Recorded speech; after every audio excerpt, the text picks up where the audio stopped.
and those types of things. So, Stan, thanks for coming. My pleasure. More. Thank you. Maybe you won't be clapping later. I don't know, this thing getting a little feedback. Is it okay? So what I was going to talk to you about this morning, there will be some math for the people in the front row, so I'm looking to you. So sort of where AI's come from, where it sort of is today, and sort of where I think it's going, just my background, I've done 6 software startups prior to the company grading AI. I've done one previously in predictive modeling, just to let you know how old I am. That was back in 2000 when it was called machine learning, and AI hadn't been invented as a buzzword yet, so it wasn't as sexy and cool, but it's basically similar things. How many of you understand AI, machine learning at, to some technical degree? Okay. All right, so we're going to get into that a little bit this morning in real simple terms. There won't be any math, so. But I think it's interesting to see sort of where it is today, what's kind of hot in the streets, so to speak, today, and then also where the near-term things are. And to Lee's point, a lot of stuff so I started this business in Milliman.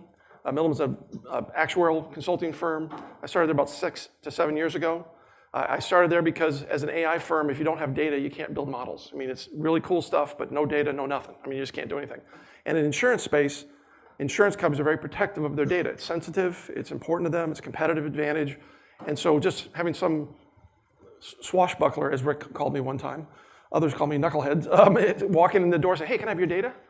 No, get out. So going to Milliman as an actuarial firm, they had a lot of data and trust from a lot of firms. So we started gathering data in the work comp field because that's where we wanted to go for the long tail nature of work comp to start predicting what was going to happen. But that's why I got started at Milliman, and just about 2 months ago, we spun out of Milliman, so sort of incubated inside of Milliman, but now we're standalone. So we bought the business out. We're getting venture capital, so we're just another Insurtech kind of company right now. So it was kind of fun. So that's a little bit of the background. So instead of just talking like what was 20 years ago, I want to kind of talk about sort of state of the market today, what's been going on in the market, taking on this predictive analytics. Does anybody here think that they've got some predictive analytics operational in production in their shop? Can I ask you what you're using it for? What we're using it for? Yeah.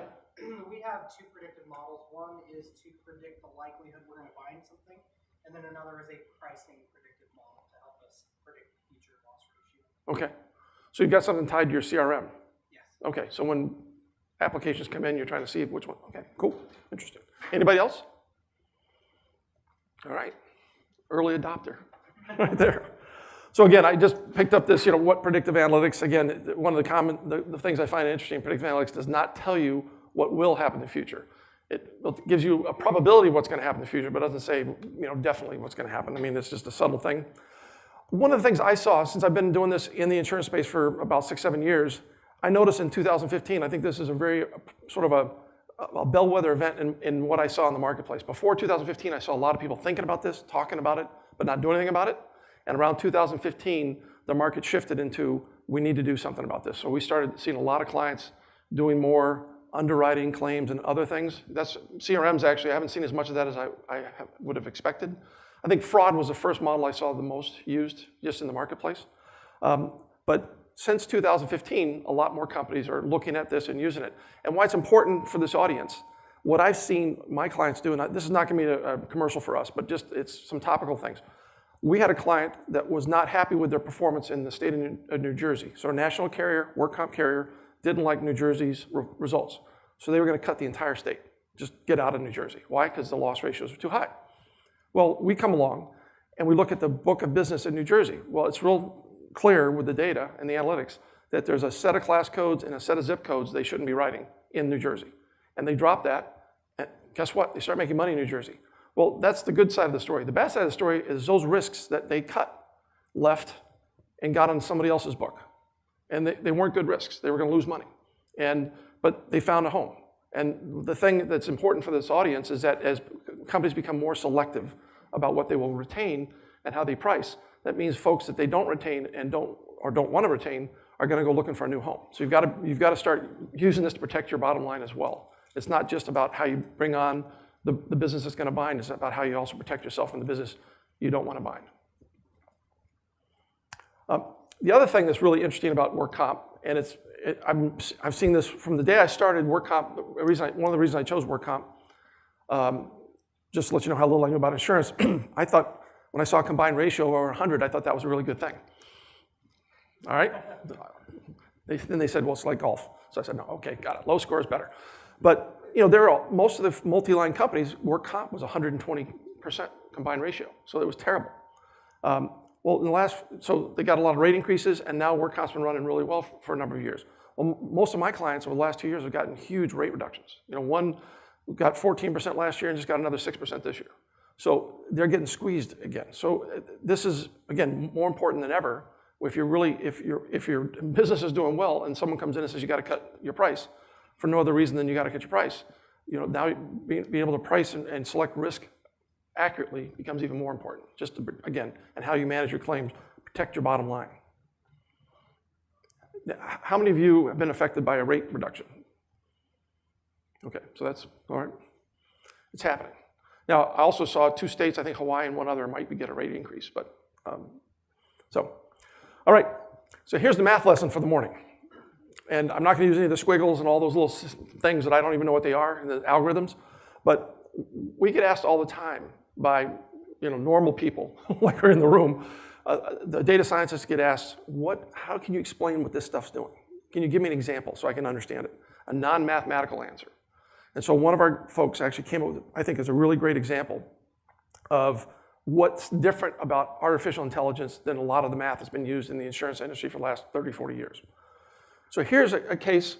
By the way, the term machine learning does anybody know what that means? Just out of curiosity, so I don't know if everybody does? Okay, a few. So the term machine learning means you train the model with the data. So you take a set of data. So if you're thinking about claims, you take a set of claims. You show what opened that claim, if it's a work comp, date of injury, type of injury, body part. You show the model the entire history of the claim. You let it learn, that's where the machine learning comes. You let it learn how that claim closed, for how much money, over what period of time. And it learns all the variables going on in all these claims, and it learns. And then you apply it to what they call a holdout set, a set of claims or policies that the model's never seen before, and you test what it's learned by saying, okay, tell me how these policies are going to behave. How much money am I going to make or lose? What's going to happen to these claims? Are they going to stay open a month, a week, a year? And you test the model to see how accurate it is. So I'm going to give you a lot of examples of testing or holdout sets where you've trained a model and you can see how accurate it can be. Just, again, without any math, but just to kind of do it graphically. So here's a case to compare linear methods to sort of artificial intelligence methods. And one of our PhD data scientists had to kind of invent the simple way. So you've got a population of people, and you only are thinking about 2 variables, height and weight. And so you're trying to understand the interaction between those 2 variables on the health of an individual. And so what you have here is a series of people that are unhealthy in the X's because their weight's too high relative to their height. Then you have a series of people that are healthy because the ratio is proper. And then you've got a couple of people that are very skinny and unhealthy as well. So you're going to try and take a logistic regression model and train this model on how to tell who's going to be healthy when you throw more people into that population. And so that model is going to say everybody to the right of that line is healthy, and everybody to the left of that line is unhealthy because there's a positive relationship. More height to weight means you're healthy, and less height to weight means you're unhealthy. However, that model, that linear model, can't understand that if you have too much height to weight, you can actually be unhealthy. So it can't understand sort of a bidirectional relationship. More height is good up to a point, and then it becomes bad. That math can't comprehend that kind of thing. And so remember, you're only thinking about 2 variables here.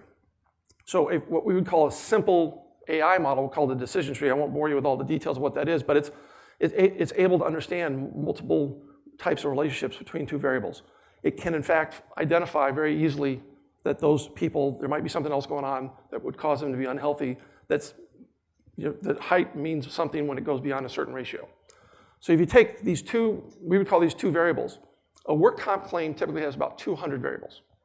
So you think about all the interactions that go on and the relationships that change when you get the age of a claimant and job history. You've got age of a claimant and claim history. You've got all sorts of variables that can impact every single claim. And that's why this artificial intelligence technology is taking off, because that's a wonderful application of that technology, because you're just looking for those combinations of things that will trigger that 1 out of 1,000 claim. And I'm going to talk about 1 out of 1,000 claims because we build models to find those very large loss claims very early. But this is just simple non-math, hopefully.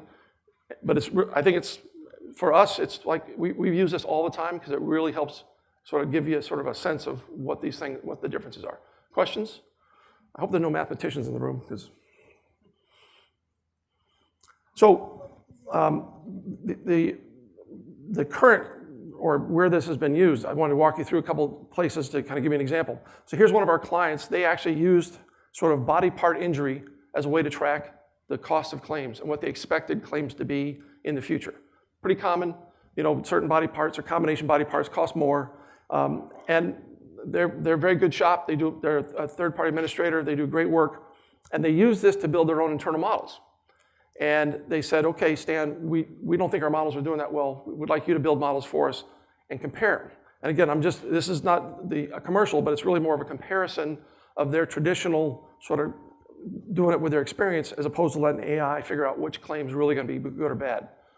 And so I blanked out their name, but their internal models built on traditional methods, when they scored a claim that was going to be high risk, the average ultimate cost was $25,000. The mid-range was actually more expensive, and the low range was less. So you'd say, that wasn't that accurate. So we ran our models on their claims.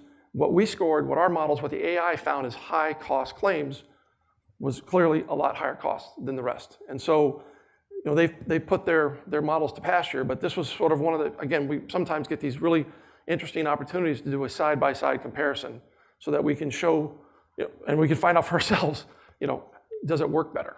And it's not, we rarely have people that have sort of first version of claim models in production. This is one of the few that we've seen. But it's, again, yes, this is a little bit of a commercial, a little bit, but at the same time, it's the same data, we just use it differently. Yes, sir, Joe.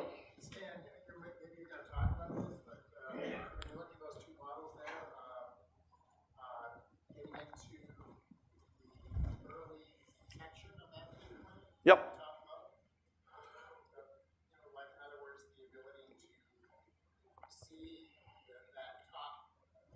The high risk. Sure. So I'll fall into a little bit of commercial for a second. So what we do when we build models for production, we score every claim every night. So when a claim comes in, first notice of loss, we score it then, and we're pretty good about capturing about half of all the high risk claims on day one. And so the models can, even though first notice of loss, we call it squishy, the data changes, it's the wrong body part, there's no clinical assessment, so we know that it's going to be somewhat migratory, if you will, but the models are still pretty good at figuring out where this claim falls in that category. And typically by day 30, so we score it 29 times, but typically by day 30 we have a pretty good handle on about 60 to 80% of the high risk claims have already been identified, so that we know that they're going to be over 50,000 or more. So so I mean, again, it's trying to put people where to focus right away. And a lot of our clients have a standard process for doing that claim review, but at 30 days, 90 days, and we're trying to get that much further and earlier in the life of a claim. Thanks, Joe. Yes, sir. What percentage did you say on day one, did you say? Typically 50%. And so our clients then, so that we're very, I'll show you some examples. We're really transparent about the accuracy of the models because we want people to know how much to count on them or how much not to. And so some of our clients want to be very conservative, and they want to be only when the model's really, really confident that we want to act on it. Others don't want to miss an opportunity, so they say, we don't mind having what they call false positives. We just want to look at the things in case it's one of those. And so it's different, and it's neither the wrong answer, it's just a different way of rolling things out. I see some heads nodding, so you're falling asleep. And this is what I mentioned, the excess side, the needle in the haystack. So this is a 1 out of 1,000 claim.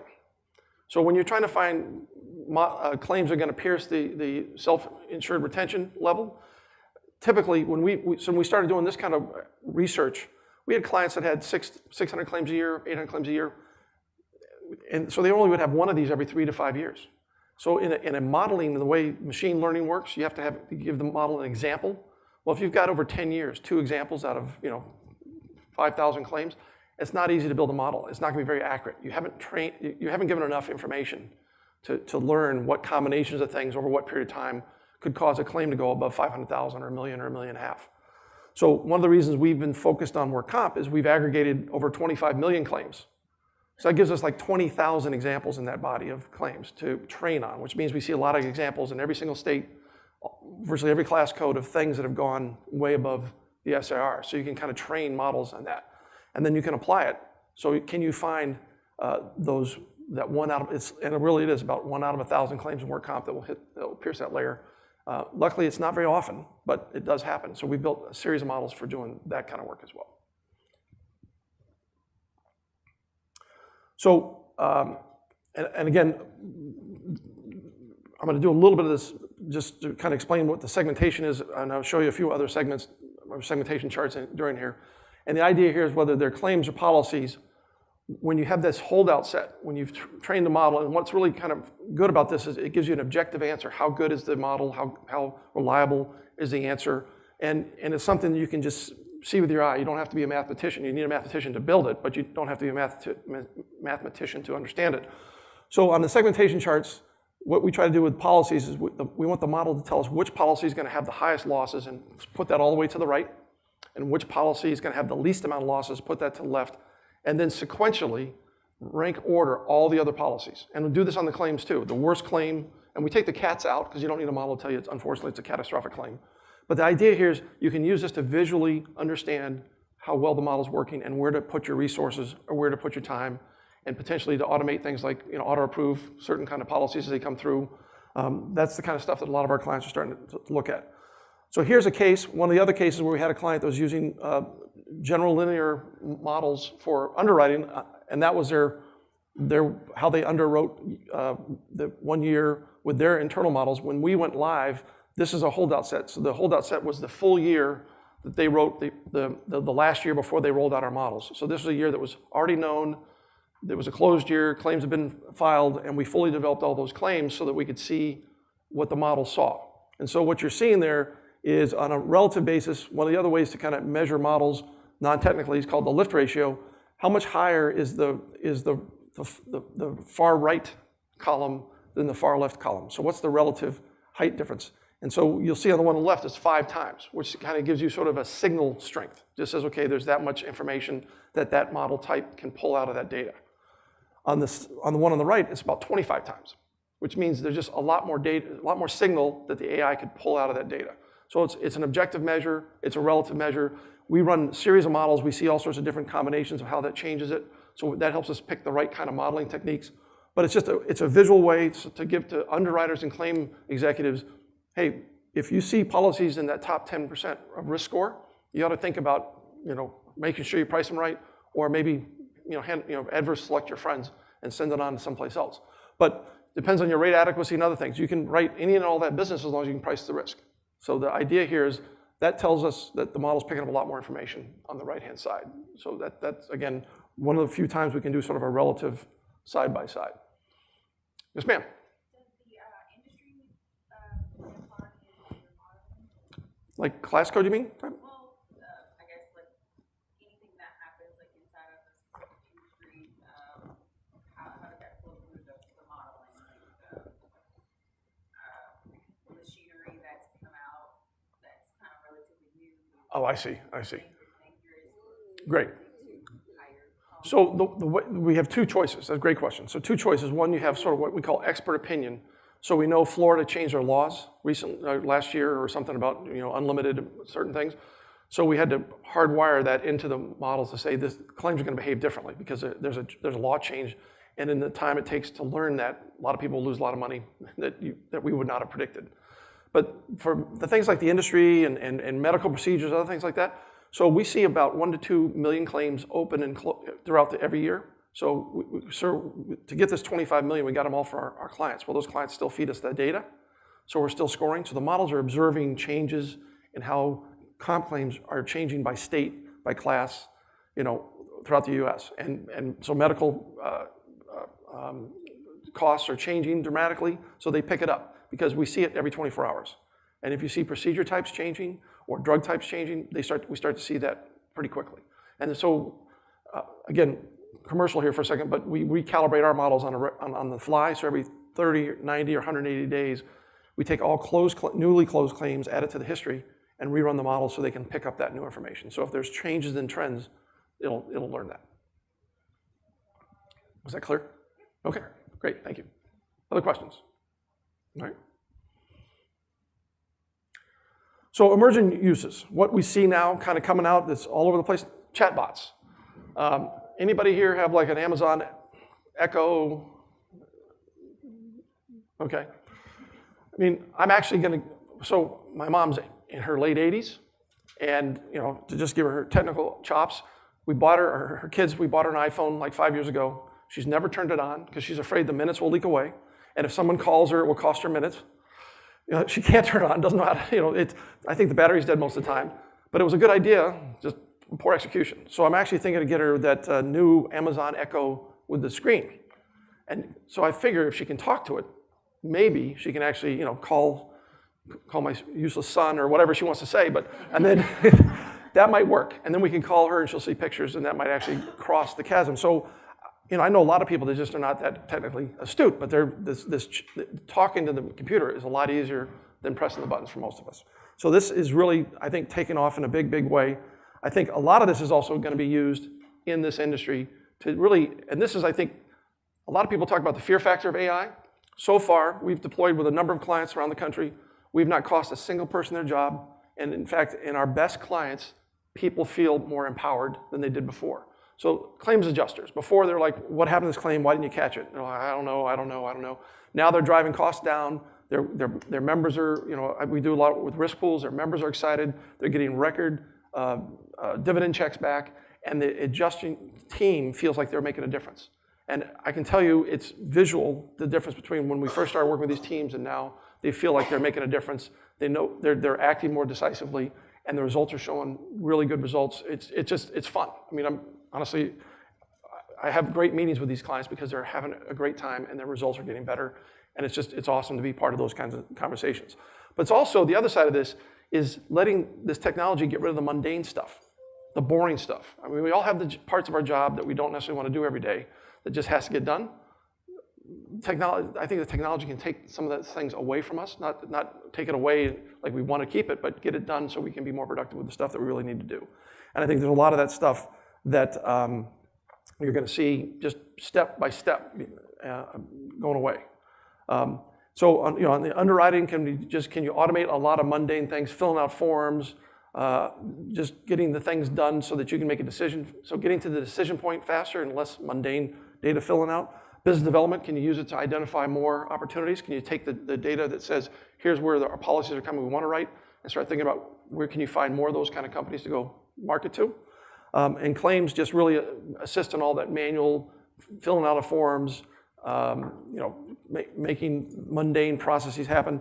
I've talked to the folks at Connections. They've got some workflow engines. I mean, you can take AI, decision support tools that sort of give you an idea what to do, marry it with some workflow, and actually start to get some of these things moving faster, more consistently across your organization if you want to do that. This is another small commercial, but at the same time, commercial trucking is one of the toughest lines out there these days. So we had a client that was going to shut down a book of business in Florida. Again, Florida, with work comp, you don't have any pricing down there. It's basically a risk selection game.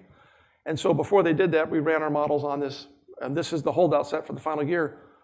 And this doesn't happen a lot, but this is about a $20 million book, but we were able to identify the 10% of their premium that was driving almost 40% of their losses.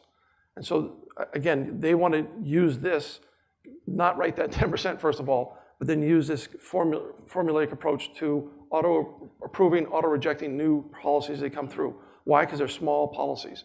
They don't have time to really spend a lot of time when they're under $5,000 in premium. So they want to auto-approve, auto-reject that so they can drive their small business book, do it efficiently, and do it profitably, most importantly. So robotics. This, I think, is the hottest thing that I hear about all the time now. Everybody seems to be wanting to do this stuff. So the idea of taking some AI, enabled information, what's the score of this claim, what's the duration of this claim, what's the score of this policy, what's the premium, the price required from this policy, but then tie it into a process automation tool. And be able to basically automate the kind of things that you want to see going forward. And I think if you've got, and I did talk to the Connections folks, there are workflow solutions in their platform, so you can start to, and you don't have to, this is not a big bang theory. You can start this one step at a time. You can start it with some mundane part of initial processing of some sort of policy as they come in, and start to work your way through this, but to sort of automate what's necessary and what's easy to start with to get used to it, and then incrementally just kind of keep going down that path. But a lot of our clients also want to use this for looking at their book of business and finding opportunities for things like premium audit. So have you done audits in the past? How many here do premium audits? Okay, all right. So in the machine learning world, if you've done audits in the past, the way you would train a model to identify the right place to go is you take your historical audits you've done, the ones that were false positives, meaning you did an audit and there was no new monies found, and then the ones that were true, they owed you some money. And you use that to train a model on the examples, the conditions of your policies that indicate where you might want to go for future audits. And clients that do that see a much higher accuracy of identifying those situations where they should do an audit and where they're likely to recover some premium. Did you have a question, Joe? Oh, sorry. So, state filings. Everybody loves that stuff.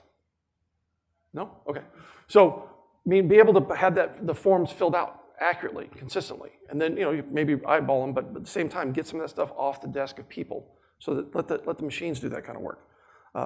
And just data entry is really being able to take just an FEIN number for a company and pull third-party data and fill out a form, so you know that it's consistent. It may not be perfect, but you probably have less mistakes than hand typing some of that stuff. So there's a lot of just simple initial steps people are taking that can really make a difference in just being more efficient. So this is an example on the claim side where, again, just the way we show clients what's going on is we give them timestamps of their historical claim information and what the model said.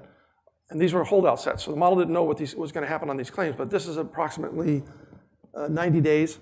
And what this is showing is that claims in the top 10% risk score, their average ultimate cost was $96,000, which means half of those are over $96,000. But it also shows that the bottom 10%, the average ultimate cost of those claims were $4,000. So again, you can build different processes based on the scores of these claims, who gets to handle them, how you approve closing them, settling them. All those kinds of things can be looked at in combination with these scores. The other one that's kind of interesting here for us is the med-only claims. We find about 10 to 15% of med-onlys ultimately cross over to lost time. And one of the dangerous parts about those claims is they get treated as med-onlys for a while. And they tend to be some of the most challenging lost time claims because they've already gotten away from people. A lot of cases, the claimant's upset or scared, angry, whatever it is, and may even already have a lawyer. And by the time that gets turned into a lost time claim and you have an experienced adjuster on it, it may be, you're sort of chasing it already. So we score these med-only claims to identify those claims that have the propensity to cross over so they can actually be, handled by an adjuster much earlier than normal. And that's had a significant impact for our clients. That one portion tends to be one of the biggest things that impacts their bottom line the first 12 months that we go live. But again, I'm sorry, was that? Sorry. But that tends to be, again, where people just start, they just want to go after low-hanging fruit. Finding claims that are at the low end of the range, closing them faster.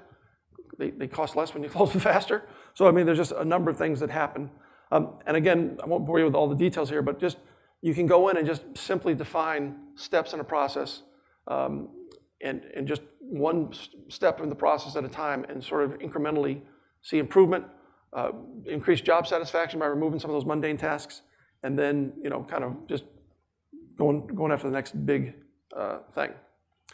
So future uses of this. So again, I think some of the stuff, how many here do anything in the auto lines for so commercial or? We represent cities, so we have auto property damage. Okay, so auto liability, that kind of stuff. Okay. I kind of wonder how, so I'm going to talk a little bit about autonomous vehicles. I'm not sure how much that's going to get impacted by that. So,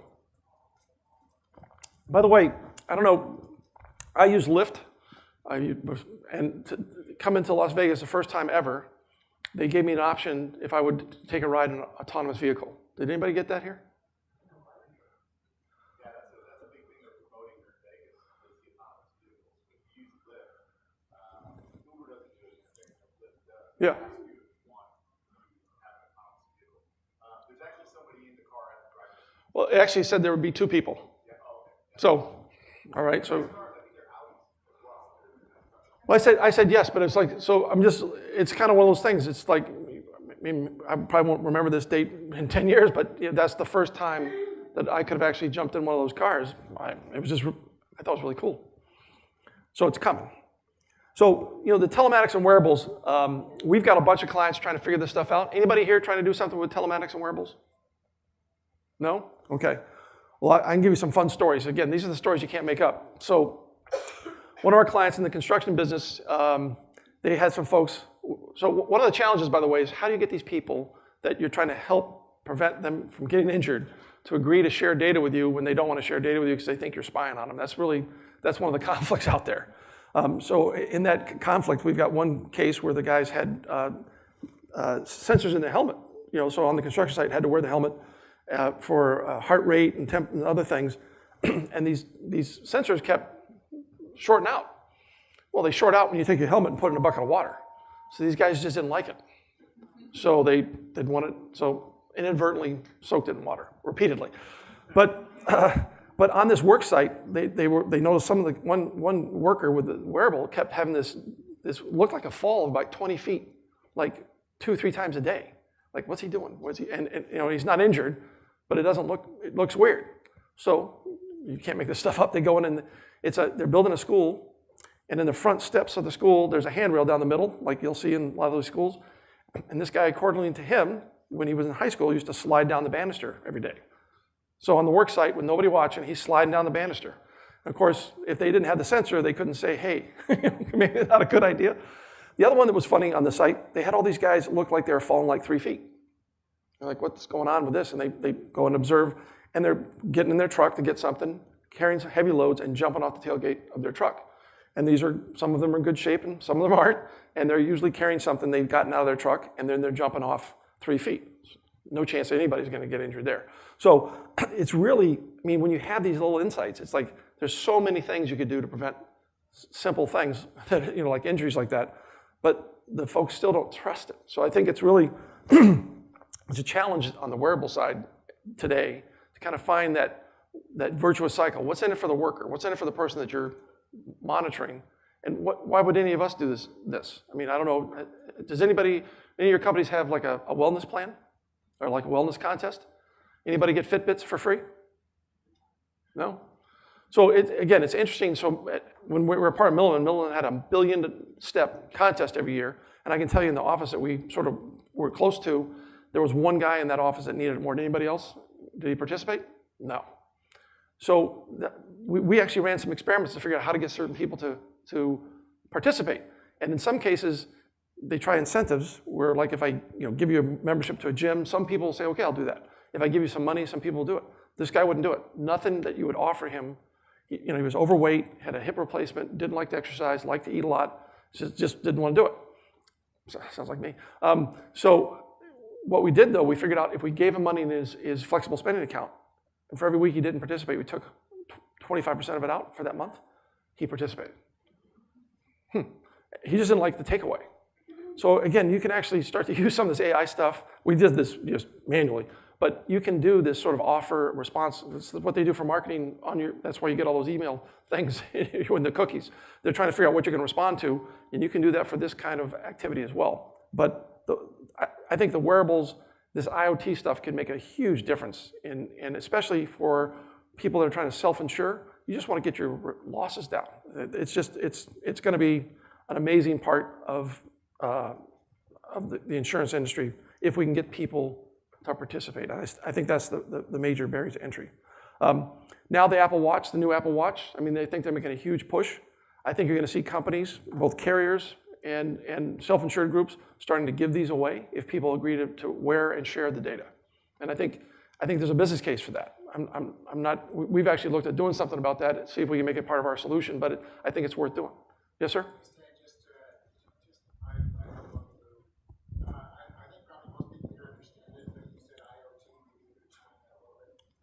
Okay, sorry. The Internet of Things, sorry. So one day I walked into we do work for a risk pool in Connecticut. I walked in, it was a winter, I walked in for a meeting, I saw the CEO, I said, good morning, Bruce, how you doing? He goes, well, I just got 3 phone calls, $2 million worth of water damage from frozen pipes. These guys turned the thermometer down so much, the pipe's freezing these schools. I'm like, oh, hi, like, oops. And so, that's a case where if they had sensors in the school, they would know, A, the temperature outside is going to be below 0, B, the temperature is set too low here, and if they had the authorization, they could raise the temp remotely and prevent those. There's all sorts of things they could do just to prevent, as opposed to get the loss after the pipes freeze, flood the school, school's closed, nobody's happy. So what you're seeing is all the manufacturers of all these systems now are starting to put sensors in them that have communication capabilities. So they can start to communicate out, here's what I'm doing, here's what I'm seeing, that kind of thing. So am I working properly? Am I running too hot or too cold? Am I not functioning? And can I alert something that before something bad happens? If the generator doesn't fire off when it's supposed to, what pipes are going to freeze, and who do I alert? If the boiler's running low or runs out of oil before the building freezes, alert somebody. There's a lot of these things that are starting to come to fruition, and it's free. It's almost so with new devices. It basically a lot of this is built in, so it's not like you have to do a lot except have the mindset to go connect that information. Thanks, Joe, for that. I think the biggest thing that's going to happen in the insurance, and again, since there's only one, you're not really doing this line of risk. I think the fully autonomous vehicles are going to have a huge impact. Everybody knows this already. The thing I think that's really important to point out to the folks in this room is those carriers that are writing tens of billions of dollars of premium today for auto, they're going to go look for tens of billions of dollars of premium somewhere else. So they are going to be moving into other markets. You can see them already doing a lot of investment kinds of things. They're trying to find other business to generate, so they're going to move into other lines. And so I think it's important to know these are some of the most sophisticated carriers out there. They've been doing a lot of AI because they had big data already. They had automotive claims and they had body injury claims. And they're going to say, where am I going to get this? Where am I going to go to replace this premium? So I think that's just sort of a comment to this room. And I talked a lot of, our market's really small insurers. So I'm always talking to folks that I don't want to be taken advantage of by the big guys who have lots of data, lots of money, and they need to find another $10 billion of premium because they're going to go after big swaths of the market to do that. But I think again, that Lyft experience for me, I think we're going to see the technology that I deal with every day in the AI space, because of this initiative, is moving faster in the last 2 years than I've seen in the last 15, because there's billions of dollars going into autonomous vehicles, and they're trying to figure out stuff that it's still not there yet. So one of our guys worked as an intern in one of these autonomous vehicle companies, and his sole job for the summer was, can you predict when the car in front of you, can car A predict when car B is going to change lanes? Now, humans can do this because we can see through the glass, and if you see the person do this, or you see them look up, or there's a lot of signals that we pick up on, and we know that driver's thinking of changing lanes. Well, the sensors for these cars can't see through the glass. They have no indication that that person or that car might be changing lanes. So he worked all summer as an MIT data scientist, couldn't figure out how to predict just that simple before the car changes lanes, be aware that it's coming. So some of those mundane things that we don't even think about much, it's just not there yet. But they're going to figure that out. They're going to figure out ways to communicate between cars. They're going to figure out ways to look through the glass. They're going to figure out some other ways to figure these things out, because the guys that do are going to own this market, and it's going to be a huge market for those that do, and for the people that aren't there. One or two of the big three automakers may not make it through this transition.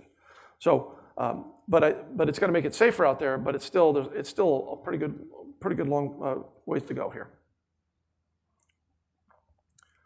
So again, I think this is sort of more the comment about $100 billion of premium is going to go missing. So again, I think that's more.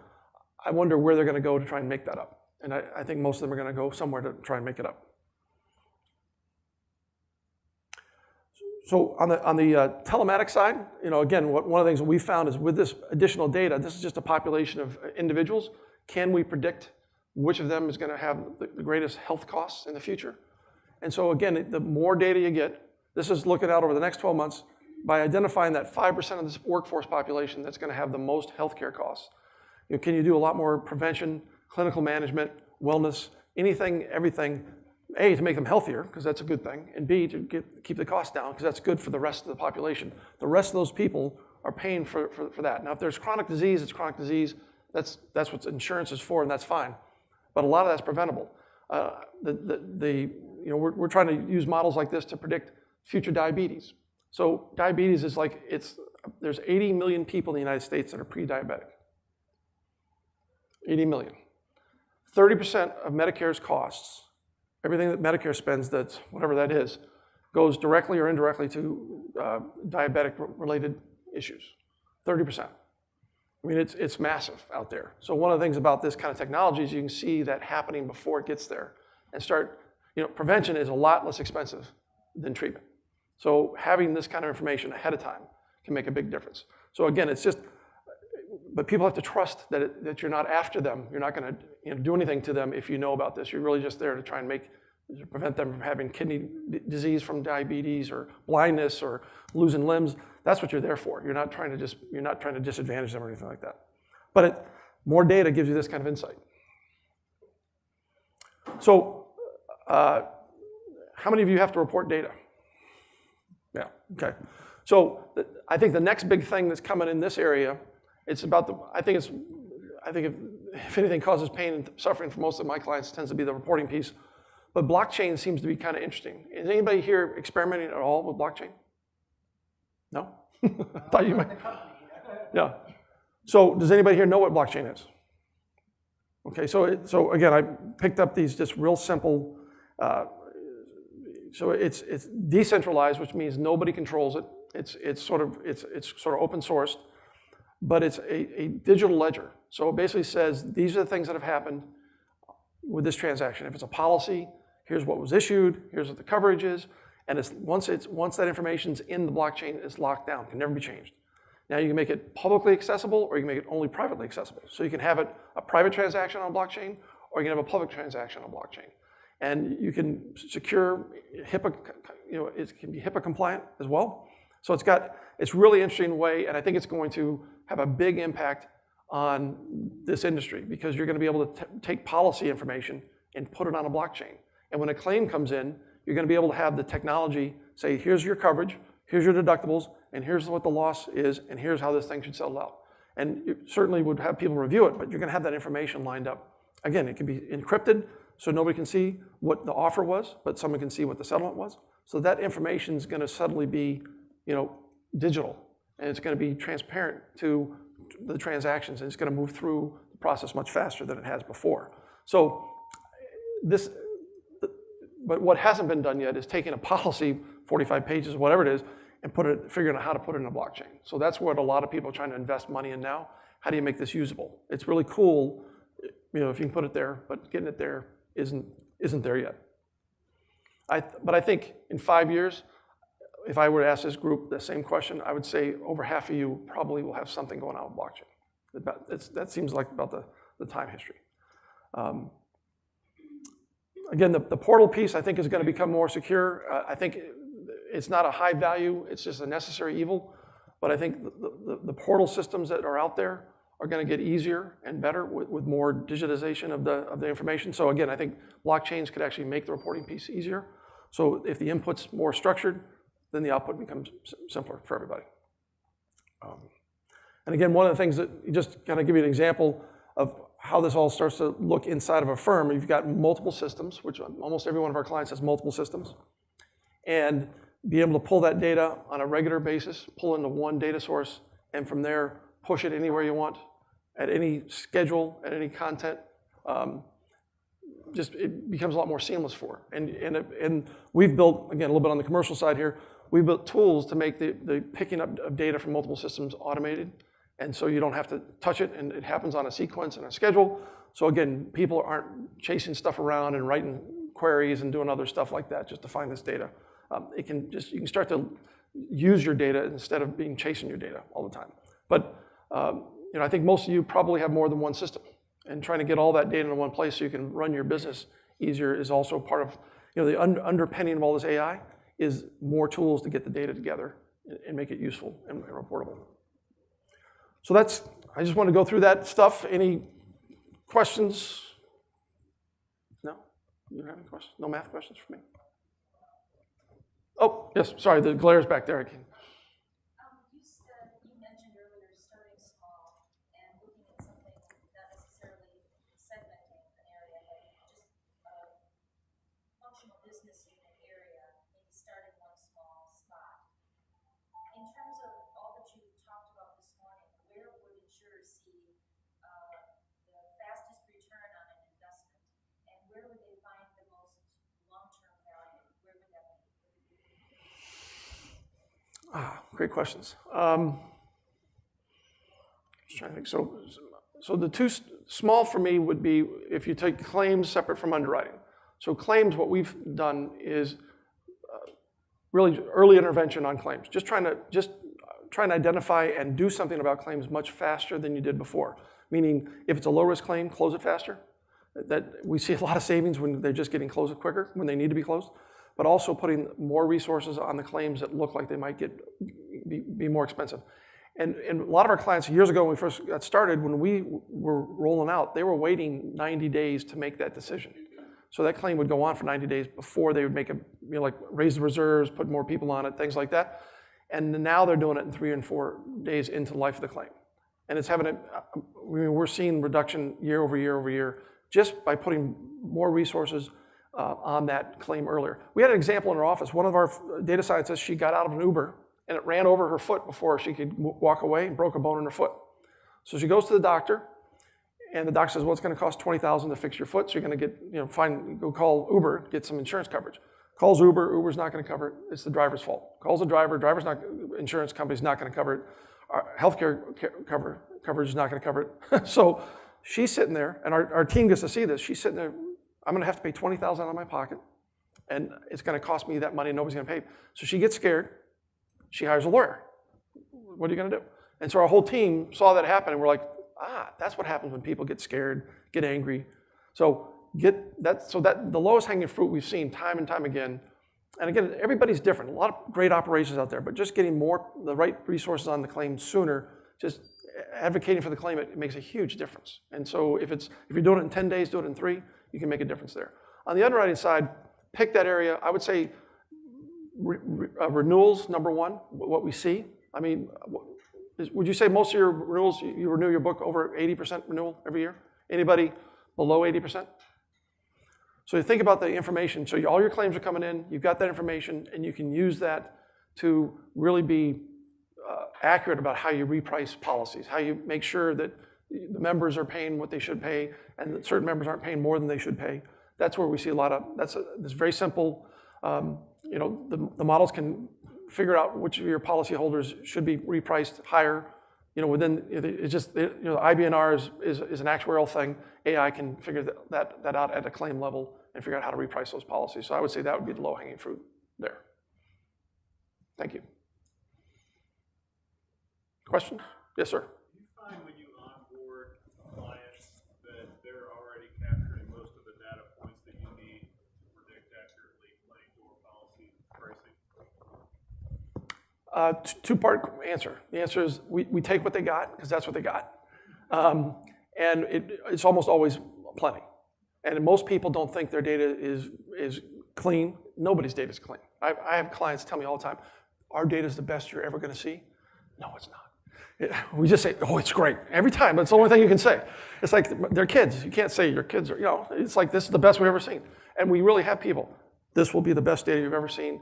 And I can tell you categorically it's not. But this kind of technology is actually really good about what we call noisy or dirty data, which it's missing stuff or it's incorrect. And it figures it out. It's fascinating if you have, like, in a policy, if you've got like 5 fields that you want to use and 2 of them sometimes aren't there, when we're training the models will guess at those fields and the values that are there and look at what the outcome is and figure out how to build a proxy for when they're missing. If they can, they will do it. If they can't, they won't. But it's the technology just works through these things. And when we look at our text models, how many different ways you can misspell the word height or weight? It's a lot. And so the models have to learn all these things mean weight. All these things mean height. and they figured it out. So we were not even looking. Everybody here that knows work comp claims knows that smoking matters when certain types of injuries and recoveries, right? All the nod. We had no idea, but the models showed us there was like a scale of smoking that mattered in certain kind of bone breaks and recovery types. We weren't even looking for it. So it's just almost like a BMI scale with smoking. It comes, so it's in the data, and this was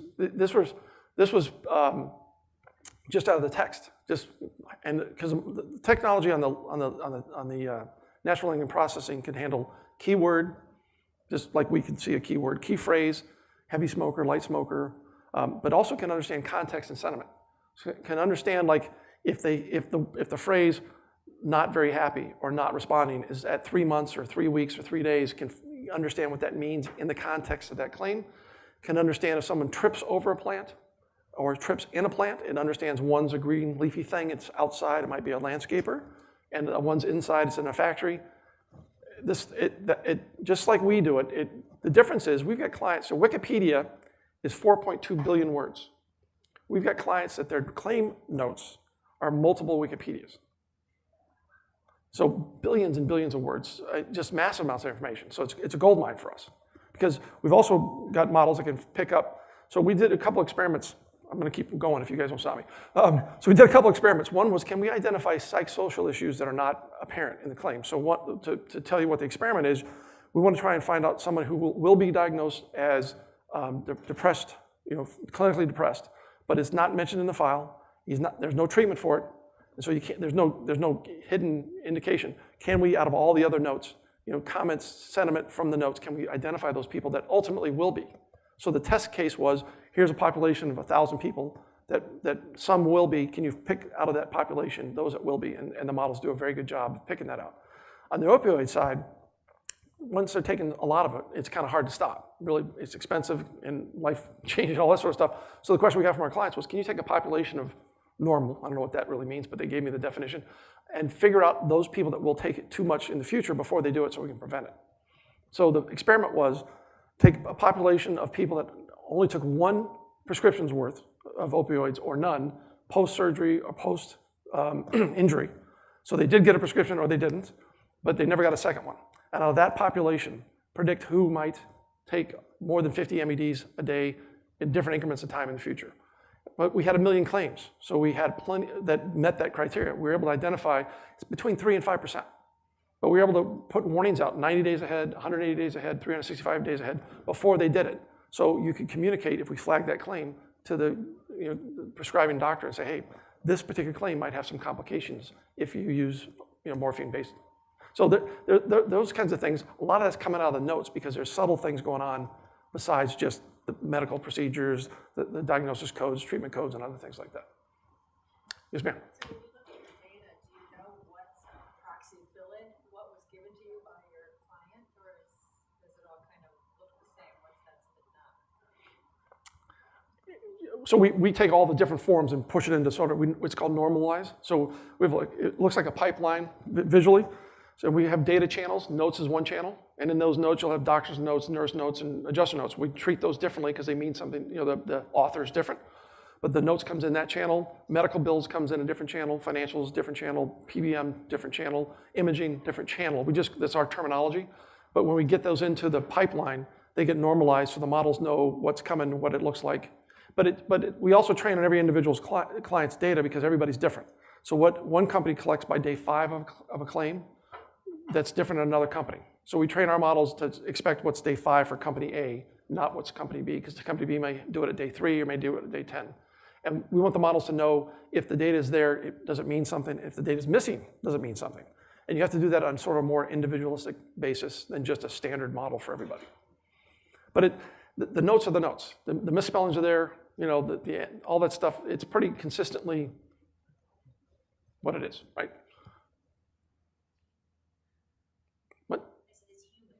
Exactly what it is. We had one client, early client, we didn't understand. One set of claims was bouncing all the time from the models. Well, it turned out this one adjuster took every single document she got, every single one, and transposed the entire body of that document into the notes. So she had like 20 times the notes of anybody else. So the model just thought something else was going on with those claims and of course when we told the client, why is this why is this happening? They look at who the adjuster was. Yeah, that's why. So, but the model thought that meant something different because there were just volumes and volumes of notes. So. And did you talk about OCR documents too? I know we talked about that a little bit. So yeah, so that's actually something very new. So we tended to try to get as much of the data from those channels that I mentioned before, the notes and the structured data. And we've had clients for a while ask us, can you start OCR and can you bring our image files? And so we're running some experiments with clients right now. In fact, I'm hopefully going to get some results this week when I get back, where we just take all those image files that have been put away and they look weird. So OCR has gotten much better. So I think typically it's over 90-something%. The problem is if you just take a pile of data from OCR images and put it on the floor, you're not going to know anything. I mean, it's on its own. But we treat it as a channel, so when we bring these images in, if it's on a policy, we know where, is it on the underwriting side, is it on a loss control side, so the models can actually take this data and try and understand how much better their prediction on performance of a policy will be with this information. If it's on a claim, same thing, we'll understand when this piece of information came in, where it came from, is it so we break it into, is it medically related documents, is it legal, in other categories, so we sort of categorize them as we put them into the file and let the models learn. And again, once you OCR it, you just convert it to text. So now you just have a much bigger text file for the models to read. And so we expect, good question, Lee, we expect it's going to make a big difference. We haven't measured it yet, but we've got a number of clients.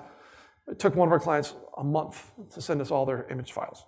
It was huge. So, this is the true big data. And the images, they take this little text file and they take a picture of it, which makes it 1,000 times bigger. So it's a waste of a lot of space of what it is, but that's what it is. So you just got to figure it out. Great question. I forgot about that. Yes? So earlier you touched on, making people trust that you're using things like wearable technology for their good, not for some sinister spying on them. Yep.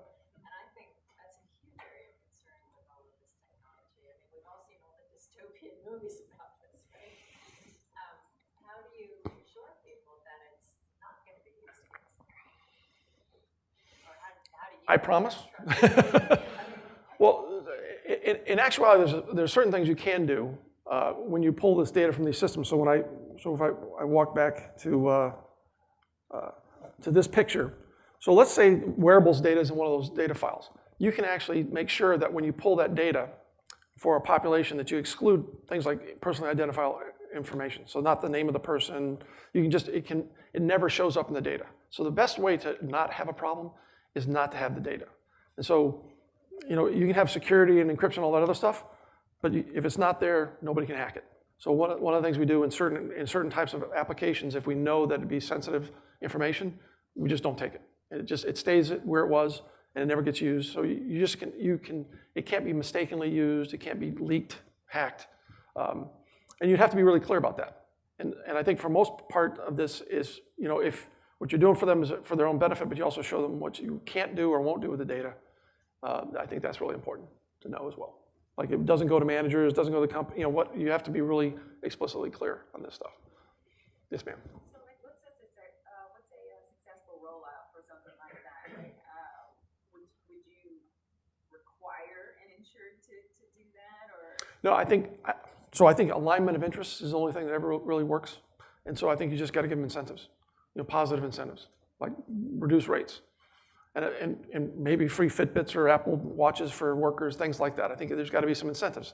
Because when it becomes normal, when someone actually, when they're wearing a wearable and they find out they've got not a work-related issue, but a health-related issue, and it might save somebody's life, people are going to think this is the smartest thing. I mean, in 5 years, nobody's going to care. I mean, everybody's going to have an Apple Watch. Rolex is going to be out of business, but because it's going to save people's lives. And then it's going to be, you don't do that? I mean, I know a guy, I worked with a guy, he refused to go to his doctor for a physical. Why? Because he didn't want to know if he had a problem. That doesn't make any sense, right? So if everybody's wearing a watch and there's prevention there and they're healthier, why wouldn't you wear a watch? I mean, but it's not, we're not there. There's going to be a tipping point here. But I do think incentives. I think providing monetary incentives at the policy level, and some sort of gimmicks, if you will, at the user level, I think it's going to have to be sort of to get you over that hump.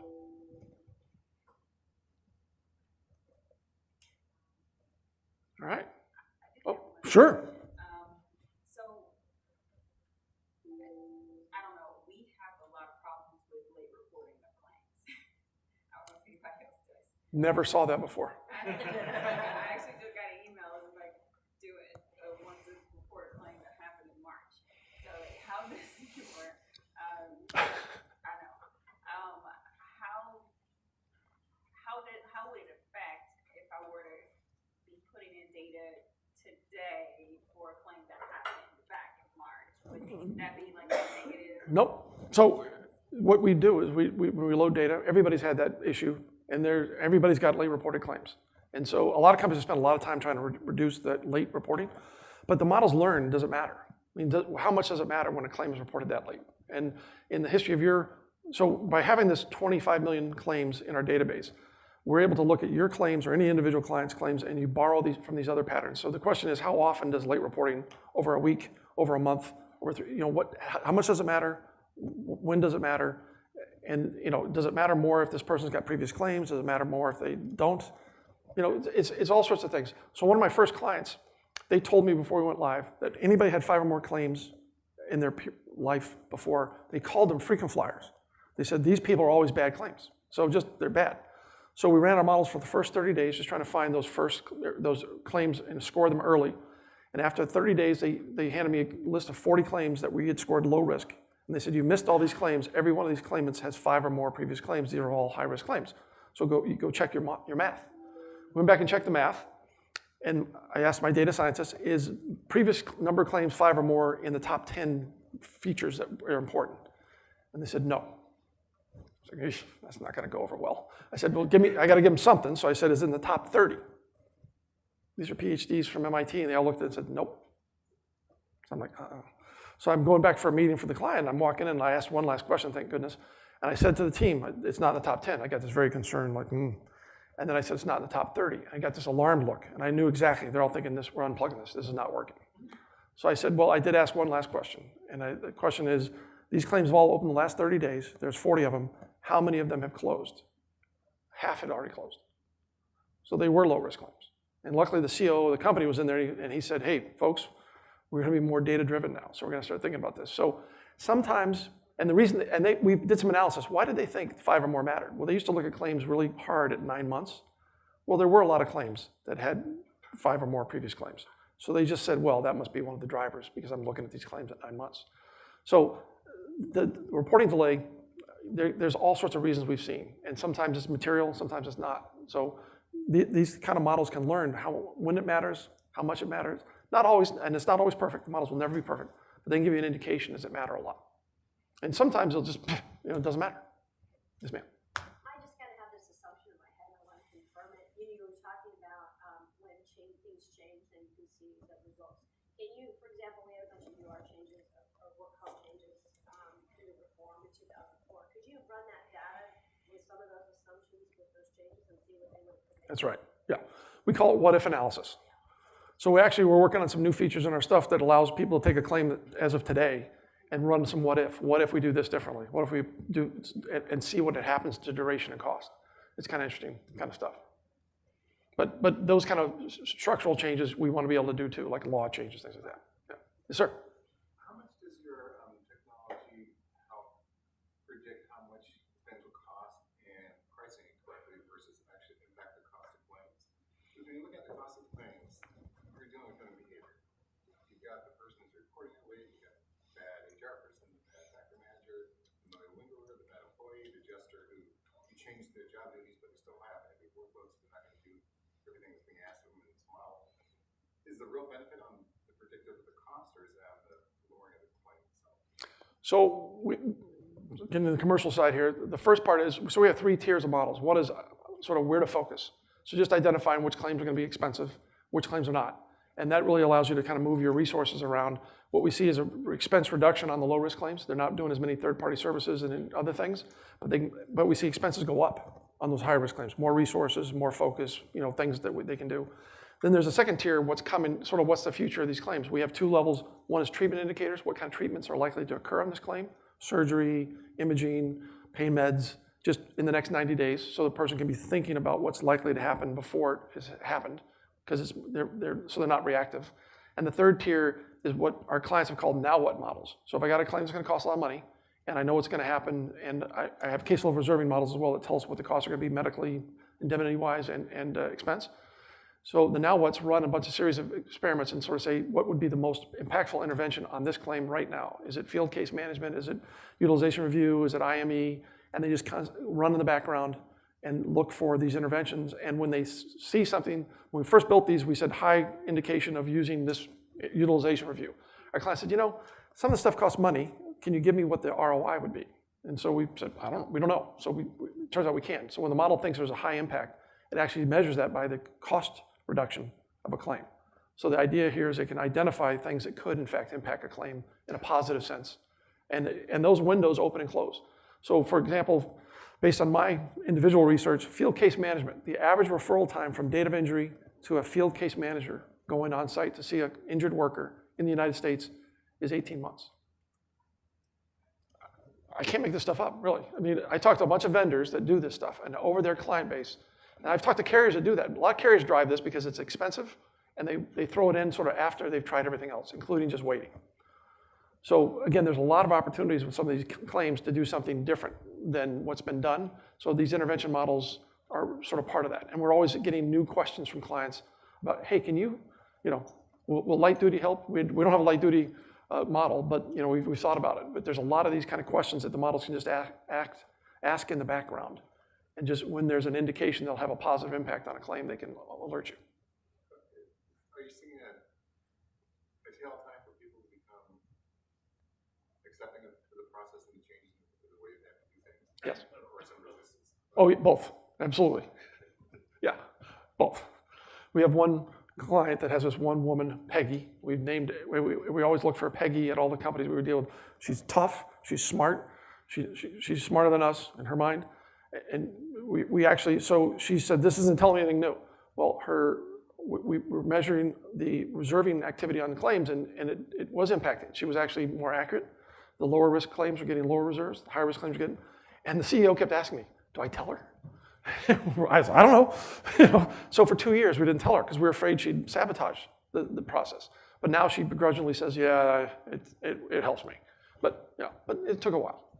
Some people, where this works great, just independent of who you're working with, having leadership all the way down, have a positive focus, a vision that's collaborative, making sure everybody buys in. It's not, we're doing this to you, we're doing this together. If you do it that way, these things, we can financially measure the impact. The ROI is twice as high when it's delivered in a collaborative, we're in this together initiative, as opposed to, I bought this, now you use it kind of stuff. So, and that's where you get the resistance is, you're making me do something I don't want to do. I don't have time to do this. All the other things happen. So, yes, ma'am. You talked a lot about loss control, and I'm thinking about fraud.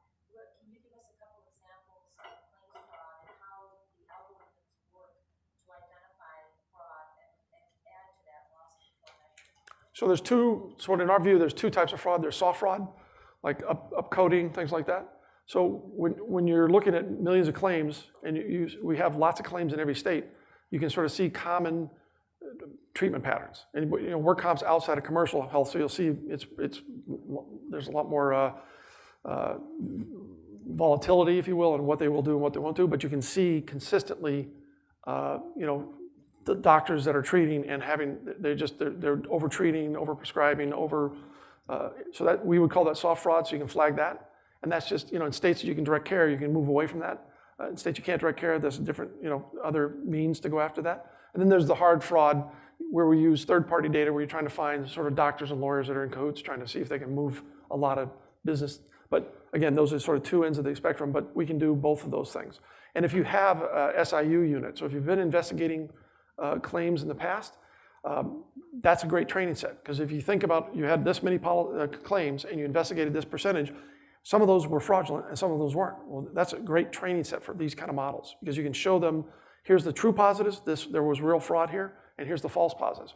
What we found in the past when we've done that, we've done this on fraud or subrogation, we found almost 3 times as many claims that were not previously identified for fraud or subrogation because they just weren't caught manually.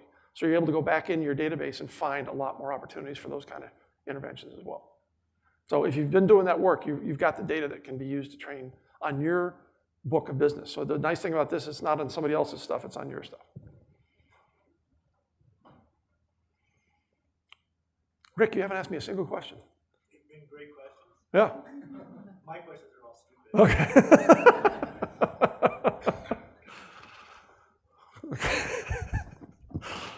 All right. Anything else? These have been great questions, by the way. Great. All right. Thanks, everybody.